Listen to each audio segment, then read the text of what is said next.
Thousands of lawsuits are filed every year seeking to improve accessibility for people with mobility and other challenges. Lawyers say these lawsuits are often the only way to force businesses to comply with state and federal law. But critics call them a shakedown. KTLA's David Lazarus looks at the issue.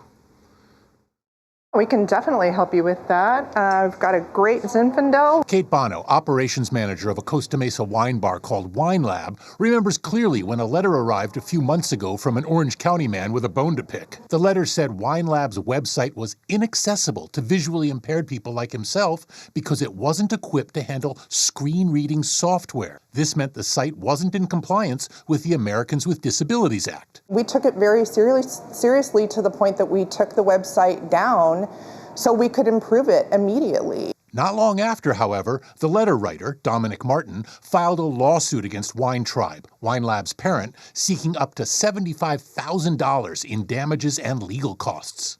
The lawsuit said Martin is a tester who seeks to ensure that businesses are in compliance with accessibility rules. It acknowledged that he has filed multiple lawsuits in this regard and intends to keep doing so.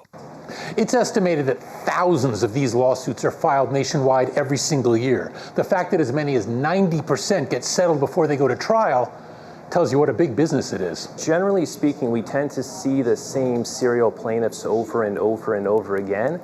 If I had to estimate, I would say there's 15 to 25 plaintiffs we see over and over in these types of both website and physical cases. Dan Dennett, who is representing Wine Lab, says serial plaintiffs such as this seldom reach out to the businesses they target or seek an amicable resolution to their concerns. Sometimes the goal to seek justice, the goal to fix the website, the goal to make it as accessible as possible kind of takes a back seat to the goal of seeking maximum compensation.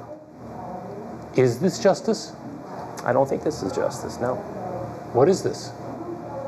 I think it's a shakedown. Martin's lawyer, Scott Farrell, declined to let his client be interviewed or to answer questions himself. He provided a brief statement saying only that, though serial litigants are often unpopular, their work is necessary and desirable to enforce and advance consumer protection statutes. Dennis Price, who has no connection to the Wine Lab lawsuit but represents plaintiffs in similar cases, said so-called accessibility testers are performing a valuable service by forcing businesses to comply with state and federal laws. There's no other area of civil rights where somebody can be denied access, they can be discriminated against, and then the business gets to have a do-over before they're held to account for that. If this was really fighting the good fight, these plaintiffs would want the issue addressed, not just stuff money in their pockets and walk away from the situation.